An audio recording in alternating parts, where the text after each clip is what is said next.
Muy buenas tardes, bienvenidos a nuestra primera cumbre virtual transmitida desde la Universidad Popular del Cesar, donde buscamos promover conversaciones sobre los impactos de las migraciones de venezolanos en países como Colombia, Chile, Perú y Argentina, donde también pueden allegarse enfoques por la crisis del coronavirus en los derechos humanos y en los sectores de la población más vulnerable.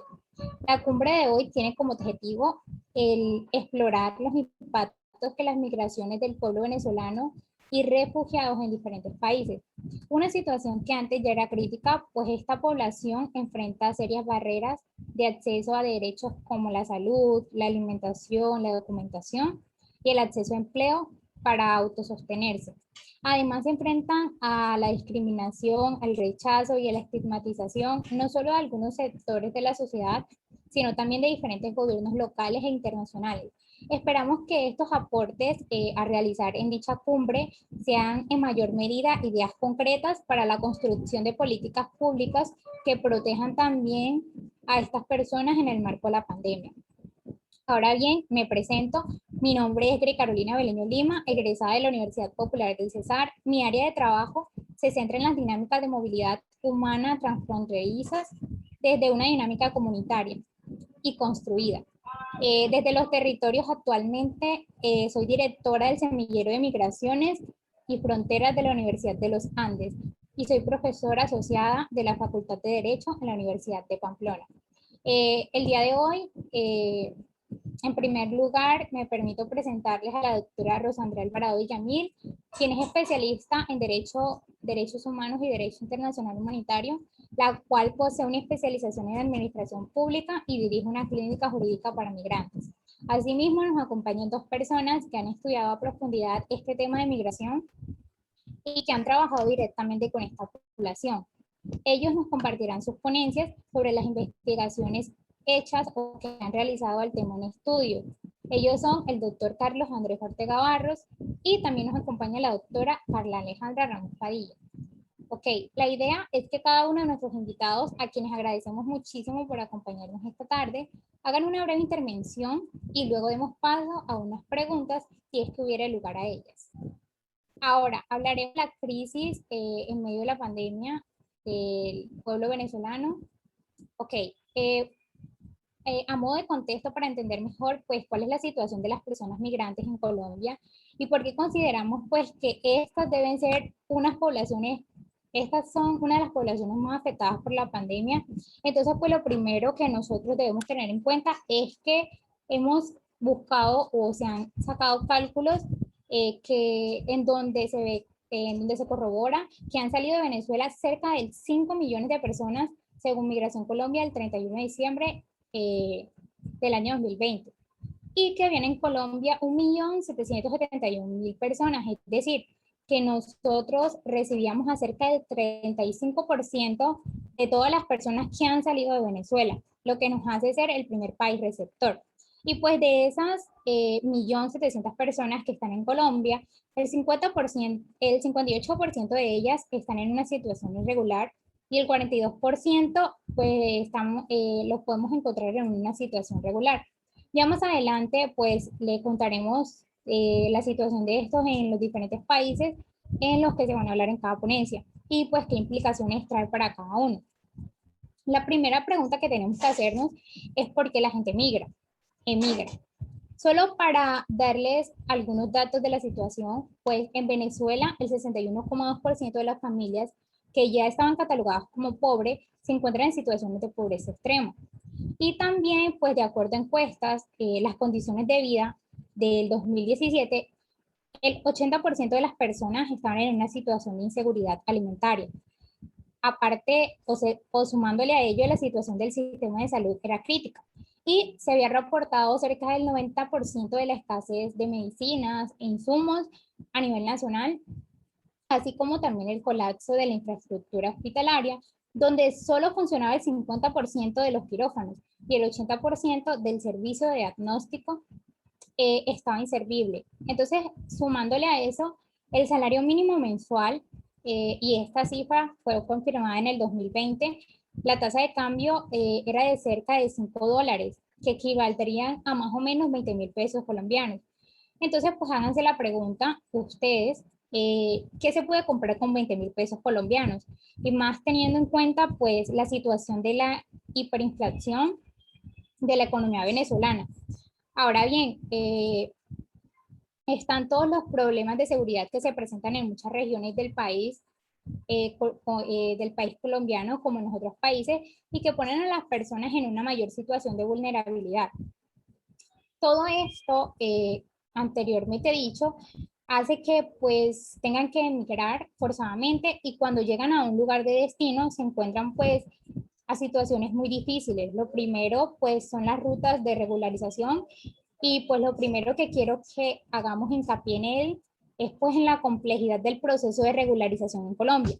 Básicamente, si bien el gobierno colombiano ha hecho esfuerzos importantes, por ejemplo, el gobierno colombiano hizo la creación de un permiso especial de permanencia que les permite a estas personas pues estar legalmente en el país por 2 años, y pues ellos pueden acceder eh, al trabajo, y estas medidas son insuficientes. ¿Y por qué decimos que son insuficientes? Un ejemplo de ello podemos decir es que para el 24 de febrero del año del 2020, cerca de 679.000 personas accedieron a esta medida, es decir, el 40% de las personas venezolanas que están en Colombia. Ahora, otra pregunta que cabe es qué pasa, ¿por qué no hay más personas que puedan acceder? Entonces, lo primero que tenemos que decir es que estas rutas de regularización no están abiertas de manera permanente.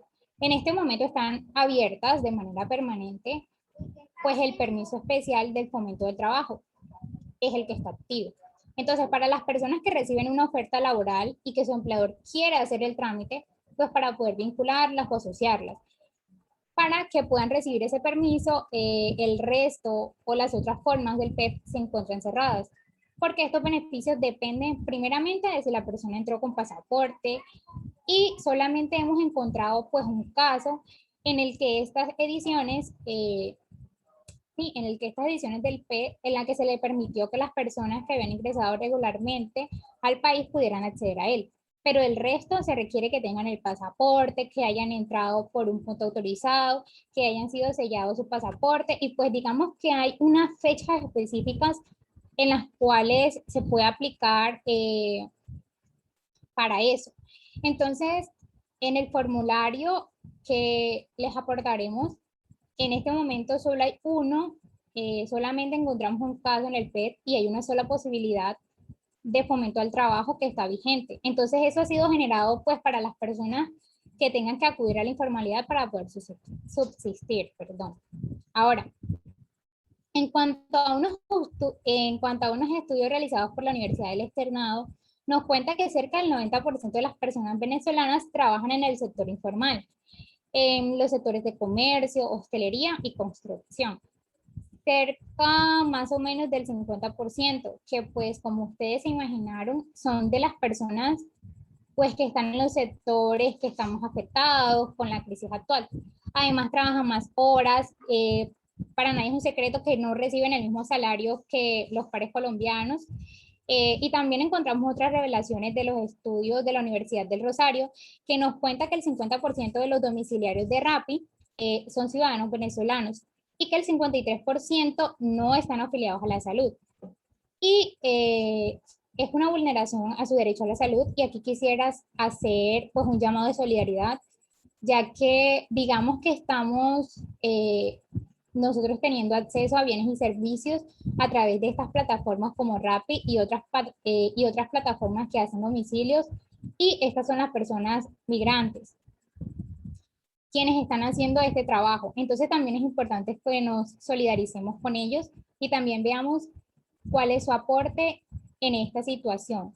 Por último, comentar pues que las personas migrantes que están en situación irregular no pueden acceder a servicios de salud, sino solo cuando se trata de urgencias. Entonces, siempre está la pregunta de que qué pasa con las personas que tienen enfermedades terminales y crónicas, perdón, y que llegan a Colombia. Eh, También pues en ese contexto se agrava la situación de las niñas, de los niños, de las mujeres, de las comunidades indígenas.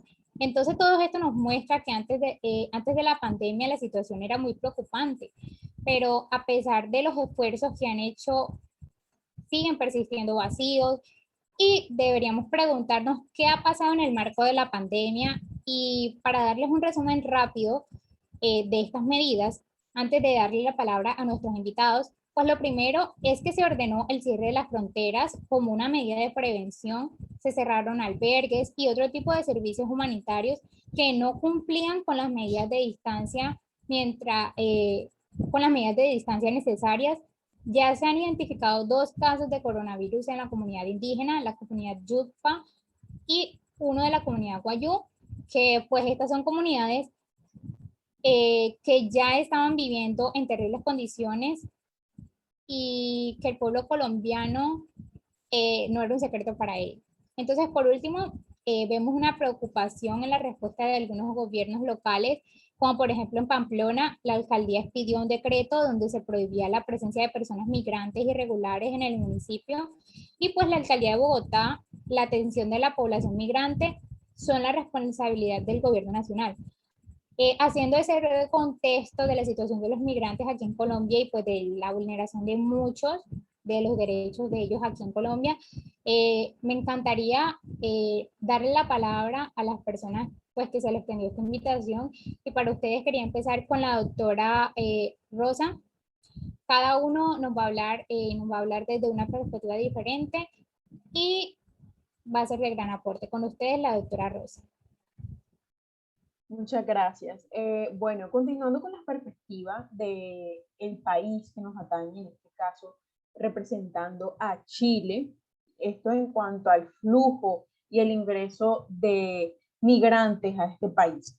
Mi nombre es Rosandrea Alvarado Villamil, soy politóloga de la Universidad Pontificia Universidad Católica de Chile, abogada también egresada de la Universidad Popular del Cesar y candidata a doctora en estudios políticos internacionales. Actualmente soy profesora de la Universidad de Chile, investigadora social, y trabajo en el Semillero de Migraciones y Fronteras como codirector. Desde la oficina de la Agencia de la ONU para los Migrantes, UNHCR, traemos un planteamiento acorde o que va de acuerdo a nuestro tema en relación con los migrantes venezolanos y cómo coordinamos y trabajamos junto a estas instituciones gubernamentales y también organizaciones de la sociedad civil, las comunidades, la academia, las entidades del sector privado y los municipios, para brindar una protección y encontrar soluciones, digamos así, duraderas para alrededor de las 10.000 personas refugiadas y solicitantes de asilo que viven en nuestro país, y así como también para las más de casi 450.000 personas venezolanas refugiadas y migrantes en el país de Chile, que han encontrado, digámoslo de esta forma, en nuestro país un territorio para hacerlos un lugar seguro para ellos y un nuevo hogar para poder continuar con sus vidas y la de sus familias. Por lo que a través de nuestras agencias brindamos alojamiento, orientación legal y asistencia psicosocial en las ciudades de Santiago, Arica, Antofagasta e Iquique, que son las ciudades más concurridas en el flujo de migrantes venezolanos. También realizamos monitoreos de protección periódicas para identificar los riesgos y las necesidades, digámoslo así, prioritarias y desafíos de integración a los que se enfrentan día a día cada uno de la población refugiada y solicitantes de asilo venezolanos en Chile. Apoyamos también las redes de protección en lo que son las zonas fronterizas con Bolivia y Perú para lograr identificar a estas personas que están en una necesidad y que tienen una protección internacional para que prevenir, digámoslo así, su devolución y apoyarles con la entrega oportuna de asistencia humanitaria. Trabajamos también con las comunidades, esto a modo de apoyar sus iniciativas, fortalecer sus potencialidades e instalar capacidades en el territorio. Desarrollamos campañas comunicacionales, trabajamos junto a los medios y gestionamos actividades comunitarias para promover ambientes amigables de acogida entre los ciudadanos de nuestro país y los ciudadanos venezolanos que retornan a territorio chileno. También estamos llevando a cabo un programa de voluntariado para involucrar a cada uno de los miembros de las distintas comunidades de Chile y los distintos ciudadanos en la acogida de las personas para la recepción, para facilitar la recepción e integración de estas personas, y utilizamos un hashtag que es el numeral Ciudades con los Refugiados. Este es un programa que trabajamos con las municipalidades de todo Chile para llevar a cabo, como decíamos, esta integración, esta relación entre las personas de nuestro país y las personas que vienen del país venezolano. Trabajamos también junto al sector privado, no queda por fuera. Esto también hacemos proyectos con ellos para mejorar las oportunidades laborales de las personas que están refugiadas en Chile. Esto como parte de la estrategia de vida que estamos desarrollando desde la oficina de la ACNUR, la agencia de la ONU. Por otro lado, vamos a hablar un poco de la perspectiva de la Cruz Roja y qué papel ha tomado en cuanto a esto. Es importante decir que la Cruz Roja ha intensificado su apoyo a las personas venezolanas y que esto se ha venido llevando a cabo desde las comunidades, desde las fronteras y desde los programas de inmigración de la Cruz Roja. Entonces decimos que tenemos un total de 236 millones de francos suizos, lo que equivale a 264 millones de dólares por ahí, que se hacen necesarios para abordar las necesidades a corto, a mediano y largo plazo que puedan llegar a tener los migrantes venezolanos en el territorio chileno, y también apoyar a que estos migrantes que están en situación de vulnerabilidad sean incluidos en refugios para que tengan acceso a atención no solo de salud, sino también apoyo psicosocial, que también puedan tener las oportunidades de generar ingresos para ellos, para su día a día, para su familia, para que puedan puedan recibir servicios de protección e inclusión social en las comunidades donde se están realizando estos refugios, los cuales los llamamos son comunidades de acogida. Por ahí, entre 2018 y 2017, más de 15 millones de venezolanos han abandonado su país, es decir, han salido de Colombia para retornar a otros países y para llegar a Chile, el cual se encuentra como el segundo país con más flujo e ingreso de venezolanos. Muchos de ellos, muchas de estas personas, aún ni siquiera desde ese entonces, desde el 2018, desde el 2017 hasta el día de hoy, han logrado satisfacer sus necesidades básicas. Y esto debido a la pandemia de la COVID-19 y también los bloqueos y cierres fronterizos que que se han venido dando a raíz de esta situación ambiental que estamos viviendo. Esta situación de COVID-19 ha deteriorado aún más la situación que de por sí ya era precaria para muchos migrantes, incluidos también los refugiados venezolanos, que han permitido, digámoslo así, no han permitido oportunidades de ingresos. Esto enfrentando un aumento de la discriminación, y así como no ha permitido, también se ha venido aumentando ese flujo de manera ilegal y colocando en riesgo sus vidas, lo que ha permitido que la discriminación siga subiendo y siga viéndose en estas comunidades y en estas ciudades, y que las personas venezolanas sean estigmatizadas y bueno, estén encontrando estas personas un sinfín de obstáculos que les impiden acceder a los servicios básicos y a la protección. Por otro lado, la Cruz Roja también denunció que estas personas venezolanas o estos refugiados venezolanos o migrantes venezolanos en Chile están sufriendo de lo que son desnutrición y neumonía.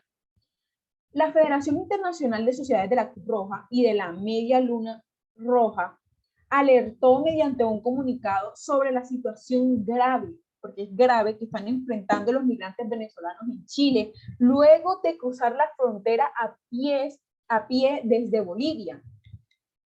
Por lo que en el documento la Cruz Roja señala que este grupo ha aumentado significativamente entre noviembre y enero, es decir, que el flujo de personas que están cruzando la frontera a pie de Bolivia con Chile ha aumentado hasta en un 70%, y están cada vez más vulnerables, están cada vez más en riesgo de padecer alguna complicación de salud e incluso de contagiarse de la COVID-19. Esto se debe a que hay más de 1.500 migrantes venezolanos viviendo en la intemperie, viviendo en la plaza principal de ciudades como Colchane, como, en fin, la pequeña localidad se encuentra, esta pequeña localidad de la que hablábamos, Colchane, Chile, se encuentra, como que la tomamos como referencias, se encuentra a 3.730 metros sobre el nivel del mar, es decir, está bien alta y presenta temperaturas que bajan a 5 grados Celsius por la noche y en el día pueden alcanzar incluso hasta los 30 grados Celsius. Por lo que la falta de refugios ha llevado a que estos venezolanos tengan que llegar a dormir en las calles. En las calles, y la mayoría de ellos, tras un estudio realizado por la Cruz Roja y la ONU, están presentando diferentes condiciones de salud como deshidratación, hipotermia, neumonía, hipertensión, incluso en personas jóvenes, desnutrición y diabetes. Actualmente estamos viviendo la temporada de invierno en las tierras altas, lo cual incluye fuertes lluvias, granizadas, inundaciones y temperaturas más bajas. Esto desde febrero, imagínense, lo que podría aumentar las vulnerabilidades de la población migrante. Además de que viven al aire libre, ha causado que estos migrantes sufran quemaduras solares durante el día y temperaturas bajas durante la noche, lo que les causa una hipotermia. Además, en este informe señalaron que ya 2 migrantes, un venezolano y una venezolana, murieron a causa de las bajas temperaturas en la zona. Y recientemente también supe directamente que un niño de 2 años se desmayó en ese lugar luego de haber pasado toda la noche en ese territorio. Y caminar 2 días sin agua desde Venezuela. También a estas condiciones adversas se suma además la poca protección que tiene el grupo de migrantes contra la COVID-19. En el sitio claramente no se pueden implementar las medidas de bioseguridad necesarias porque evidentemente no hay acceso a agua potable o artículos de higiene y los servicios locales, digámoslo así, también están saturados, aumentando hasta un 530% en la cantidad de migrantes venezolanos que han llegado por la frontera terrestre de China, por lo que esto está totalmente saturado, digámoslo así. Existe también un alto riesgo de contagio del virus entre los migrantes venezolanos y porque realmente no se tiene la capacidad local para atender todos estos casos positivos, por lo que la crisis migratoria se está agravando en el país chileno. Los dejo con el siguiente invitado. Muchas gracias. Muchas gracias, doctora Alvarado. Es increíble todo lo que está pasando ya en el país de Chile y es demasiado importante. Ojalá que todos tengamos una iniciativa para hacer políticas públicas que ayuden con esta crisis. Muchas gracias por aceptar esta invitación y ha sido de gran provecho. Adelante, los dejamos con el doctor Carlos Ortega. Adelante. Bueno, muchas gracias. Buenas tardes para los países invitados en sus representaciones. Mi nombre es Carlos Andrés Ortega Barros. Estudié Humanidades y Derecho en la Pontificia Universidad Católica de Perú y cursé estudios en el Instituto de Estudios Políticos de París y posteriormente en la Academia Diplomática de Perú, donde obtuve mi bachillerato y licenciatura en Relaciones Internacionales.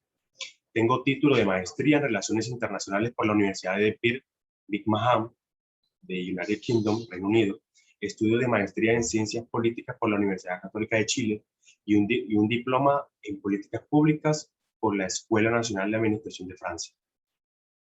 Voy a hablar acerca un poco de mi trayectoria laboral. Durante mi carrera me he desempeñado como funcionario a cargo del Departamento Económico y Comercial de la Embajada de Perú en Chile, jefe del Departamento de Drogas y Asuntos Político-Militares en la Embajada de Perú en los Estados Unidos de América y jefe de Cancillería en Embajada del Perú en el Reino de Bélgica, Gran Ducado de Luxemburgo y ante la Unión Europea. También he sido cónsul general adscrito en París entre el 2010 y 2013 y embajador del Perú en Colombia entre octubre del 2016 y aproximadamente febrero del 2021. En el Ministerio de Relaciones Exteriores he desempeñado funciones en la Dirección de Asuntos Sociales y Derechos Humanos, la Dirección de Promoción Económica, Dirección de Prensa y Relaciones Públicas y el gabinete del señor ministro. También he sido jefe del Departamento de Chile y director para asuntos del Mercosur, así como director de integración entre el 2013 y el 2016. Ahora, la Declaración de Lima, adoptada el 8 de agosto de 2017 por los cancilleres y representantes de una docena de países de la región, entre los cuales destacan Argentina, Brasil, Colombia, México y Canadá, los más grandes del continente, reconoce la ruptura del orden democrático en Venezuela y condena la violación sistemática de los derechos humanos y las libertades fundamentales, la represión y la repercusión política, la existencia de presos políticos y la falta de elecciones libres bajo observación internacional independiente en dicho país, Venezuela. La situación de violación a los derechos humanos reconocida por Perú y otros países mencionados está generando una movilidad sin precedentes en toda la región.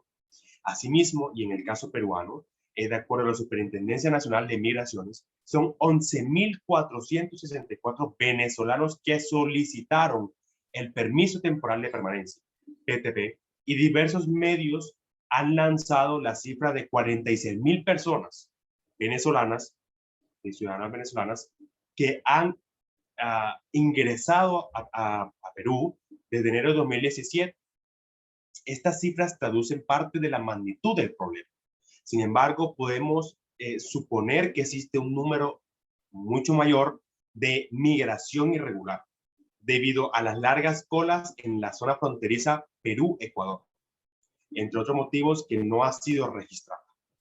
Es decir, que no se tienen números oficiales. Frente a esta migración y acorde a la Declaración de Lima mencionada, el Estado peruano tiene la obligación del derecho internacional de los derechos humanos hacia las personas que se encuentran bajo su jurisdicción. En este caso, las personas venezolanas que han ingresado al país.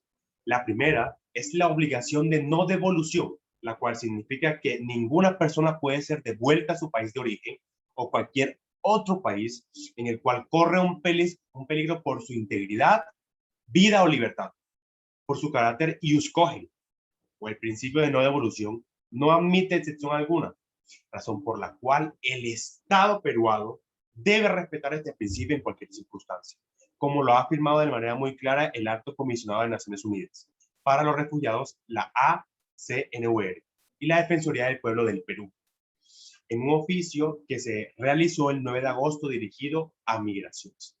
Las personas venezolanas no pueden ser devueltas a Venezuela.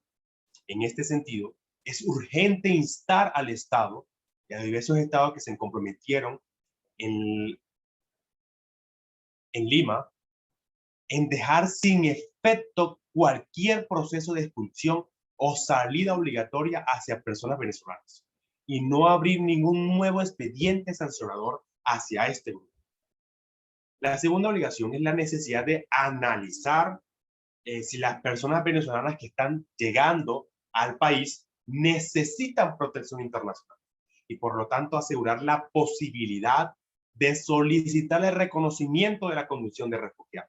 Como lo afirma el ACNUR en la nota mencionada, el reto es complejo para los distintos países, tomando en cuenta el número de personas que están llegando.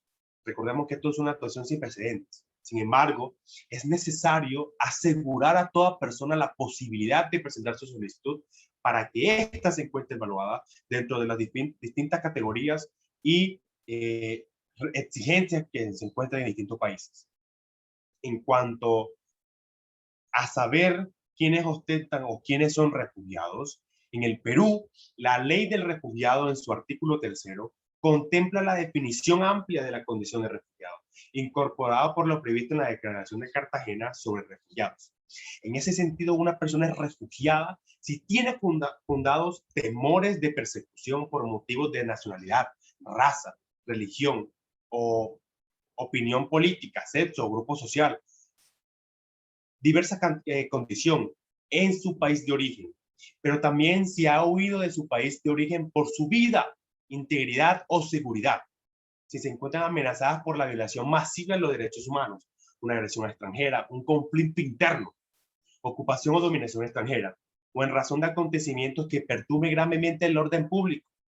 Además, la legislación interna ha reconocido la figura del refugiado surplace, es decir, cuando la situación de violación masiva o perturbación grave al orden público se procede o se produce luego de la partida de una persona. Esta debe ser reconocida como refugiada, tomando en cuenta que existe un reconocimiento de la ruptura del orden democrático y la violación de derechos humanos en Venezuela.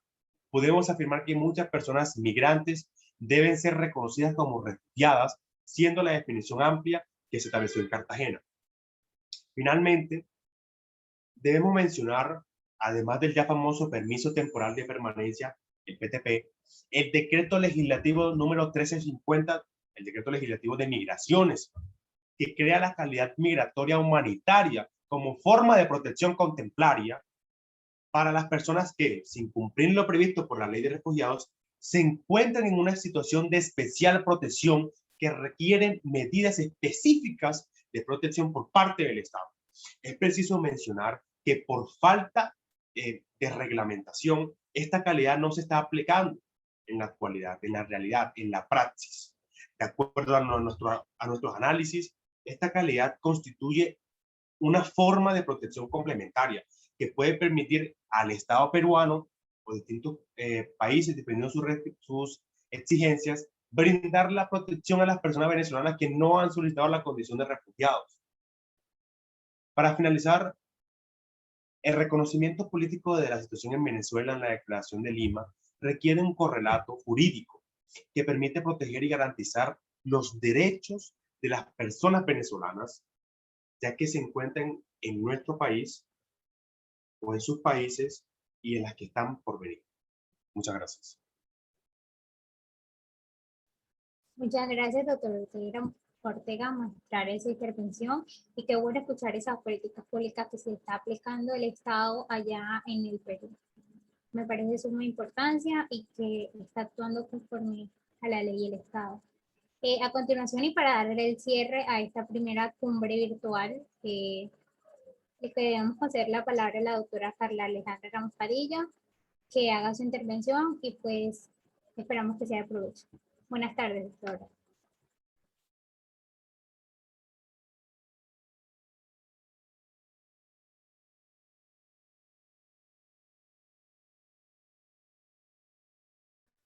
Doctora, sí, qué pena, tenía problemas con el micrófono. ¿Me escuchan? Sí, sí, señora, adelante. Bueno, mucho gusto, buenas tardes. Mi nombre es Carla Alejandra Ramos Padilla, soy egresada de la carrera de Derecho en la Universidad Popular del Cesar. Realicé una maestría europea en Derechos Humanos y Democratización y adicionalmente funjo como docente en la Universidad Nacional de La Plata, en el semillero de migrantes en Latinoamérica, para hacerles un conteo de mi hoja de vida. Bueno, primero comenzaré con un interrogante. ¿Consideran ustedes que la actual situación de venezolanos será una migración por supervivencia? Bueno, según el Alto Comisionado de las Naciones Unidas para los Refugiados, el ACNUR, la cifra de personas que han salido de Venezuela asciende a 4 millones, situación que ubica al país caribeño como el protagonista del mayor desplazamiento forzado de personas en la historia de América Latina. El contexto de crisis humanitaria que atraviesa Venezuela determina que el proceso de salida de su población no puede ser comprendido bajo la categoría de migración voluntaria. En este sentido, varios organismos y referentes de los estudios migratorios han postulado comprender la situación venezolana a partir del concepto de migración por supervivencia. Esto es descrito por el autor Alexander Betts en el 2013 en su escrito. Este mismo se refiere a que personas que están fuera del país de origen a causa de una amenaza existencial para la cual no tienen acceso a un remedio interno o resolución. La definición de Betts permite englobar diversos motivos que desencadenan el proceso de migración, como la falta de alimentos, la búsqueda de oportunidades laborales, la huida de la inseguridad cotidiana, la provisión de medicamentos y el anhelo de un futuro mejor, entre otros factores que afectan gravemente esto.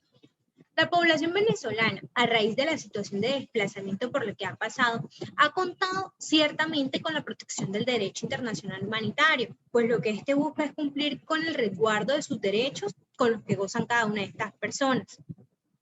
Si bien es de saber que el derecho internacional humanitario no alcanza a dar cabida a toda la población migrante de venezolanos, al ser estas personas contar con el carácter de refugiadas, Argentina ha optado por simplificarles el proceso de la residencia y que de esta manera ellos puedan llevar a cabo sus estudios, actividades laborales y de esta forma se les facilita la búsqueda de mejores oportunidades. Bueno, aquí vemos una tabla de la erradicación de venezolanos en Argentina en los últimos años. Bueno, los números aquí son contundentes. Más del 10% de los inmigrantes que ingresaron a Argentina en los últimos 2 años son venezolanos. Esta situación exhortó al Estado Nacional a tomar cartas en el asunto y proveer a los venezolanos la residencia, como se mencionaba anteriormente. Así, se les mantuvo el estatus de Estado asociado al Mercosur, situación que les posibilita el otorgamiento de la residencia temporaria, como si bien es mostrado en la tabla. Esto de que ante su solicitud les posibilita y pueden luego solicitar la residencia permanente. La documentación requerida para poder radicarse es la que se considera mínima e indispensable a nivel regional.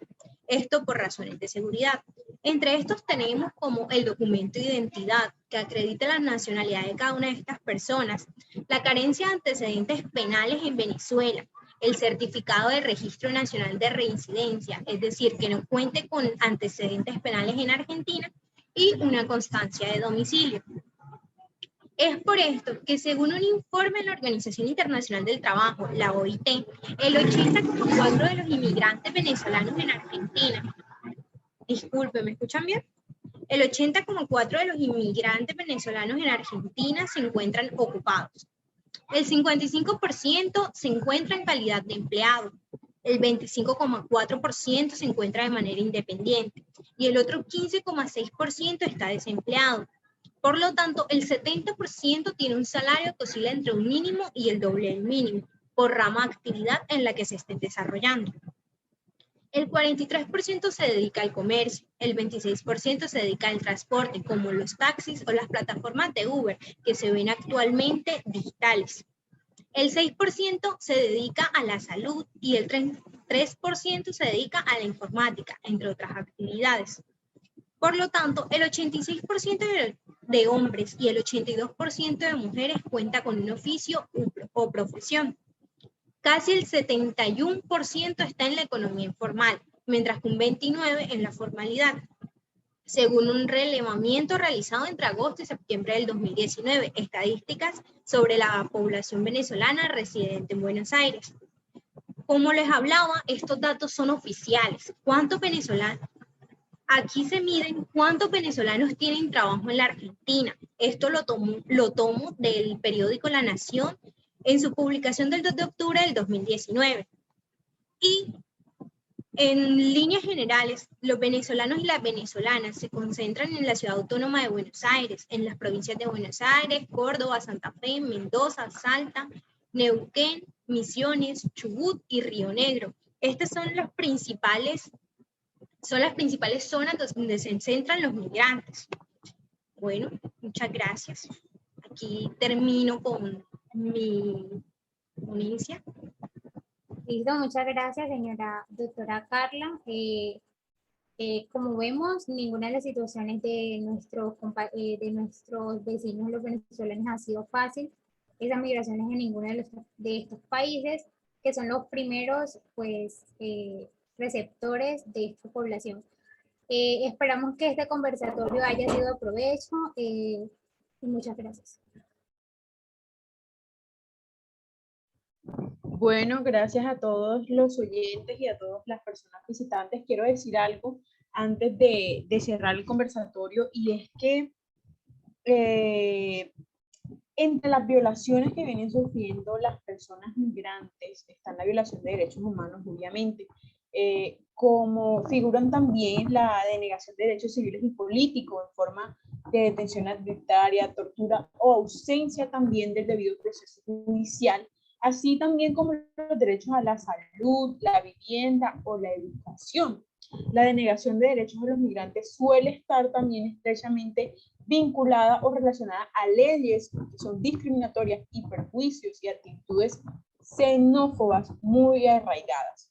Entonces, este conversatorio o esta cumbre se hizo con el fin de generar conciencia a todas las personas de cada uno de los diferentes países que hacen parte de la lista de digámoslo así, con más migrantes o flujo de migrantes venezolanos a su país, como son Colombia, Chile, Perú y Argentina.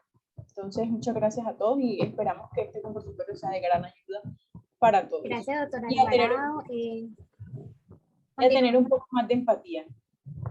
Gracias. Señora, eso nos hace falta.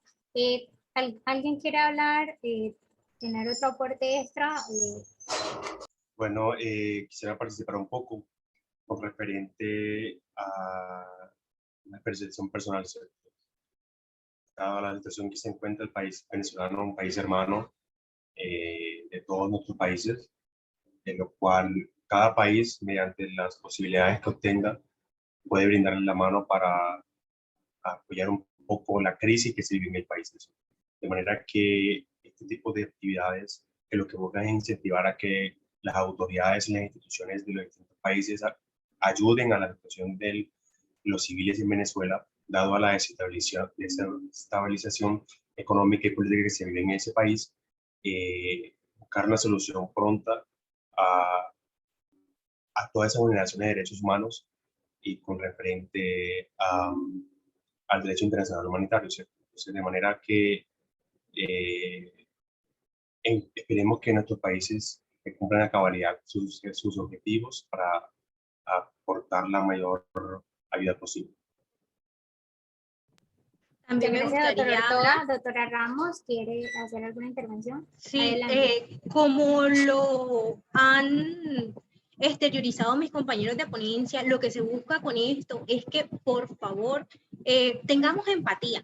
Y aparte de empatía, podamos brindarle oportunidades a estas personas que lo que buscan es salir de situaciones bastante críticas para acudir a nuestros países con el fin de buscar nuevas oportunidades. Esto es lo que buscan ellos, que le brinden oportunidades para poder tener una vida digna, para poder trabajar, poder llevarle a sus hogares, a sus familias, su alimentación, tenerles salud y todos cumplir a cabalidad con una vida digna para estas personas. Entonces esa es la invitación, empatía y oportunidades. Muchas gracias, doctora Ramos. Bueno, con estas amplias invitaciones que han hecho estos doctores, primeramente darle gracias por aceptar esta invitación a esta primera cumbre, ha sido de gran provecho. Espero que pues a cada persona que está viendo esto le haya quedado algo y pues que los doctores se hayan sentido bien aquí haciendo sus ponencias. Y no siento más, pues les damos por finalizada esta primera cumbre virtual de la Universidad Popular del Cesar. Muchas gracias.